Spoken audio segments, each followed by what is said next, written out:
All right, warning up front, this is going to be a controversial video. I'm going to talk about the recent unaliving of the pretty young Ukrainian woman on board the public transit in Charlotte, North Carolina. I'm going to take an angle on this that most people have probably not thought of. First of all, the young man who was the perpetrator in this case, a long arrest record. Do I think he needs to be held accountable if he's found guilty in a court of law? Yes, absolutely. I did see a report that his sister said he had been diagnosed with schizophrenia and that he suffered with paranoia and hallucinations. Not to excuse any of his behavior whatsoever, but I'm just going to go out on a limb here and say that he most likely had some childhood trauma and that he was using substances to cope with that trauma. Do you see this photo of him here? Do you notice anything obvious? Do you see the droopy eyelids? That's called ptosis.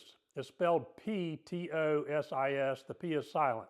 That's something that I see regularly in people who are heavy cannabis users. There are a lot of potential contributing factors, and I'm not saying that cannabis caused this event, but what I'm saying is it is most likely one of the major contributing factors. And why do I say that? Because I'm an interventionist and family recovery coach, and I've seen it before. I do get calls from families on a regular basis, and their child is struggling with their marijuana use. And quite often there is paranoia involved. Sometimes there's auditory hallucinations involved. Schizophrenia can sometimes happen. It's because of these increases in THC potency that have occurred over the last 3 decades or so.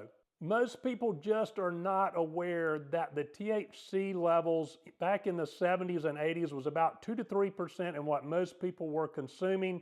And today it's around 18 to 25% in what most people are consuming. And if people are using wax extracts, it can be upwards of 60% THC. And it can go as high as 99% THC content for THC crystalline. That is a huge, huge, huge difference from 2 to 3%, and it's causing a lot of problems. It's causing more cannabis-induced psychosis than ever before. It's causing some new problems that no one's ever heard of before. One of those conditions is called cannabinoid hyperemesis syndrome, which causes them to throw up over and over and over again until they have to be admitted to the ER because they've lost so much fluid. Look it up. By the way, the person who shot up the school, the Catholic school recently, worked in a cannabis dispensary. If you go back and look at these types of perpetrators, especially the mass shooters in the schools and things like that over the last 10 or 15 years, you'll find a common thread there that most of them were heavy cannabis users. Could there be other contributing factors like psychiatric meds, things like that? It's very possible.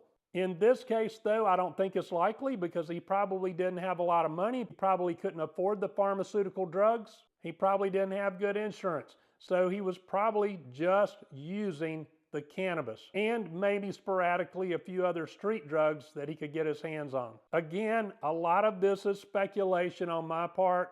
Call it an educated guess. I would urge you to do your own research, to look at the studies that have been done recently and come to your own conclusions. If you're a parent, you really need to do a deep dive on this.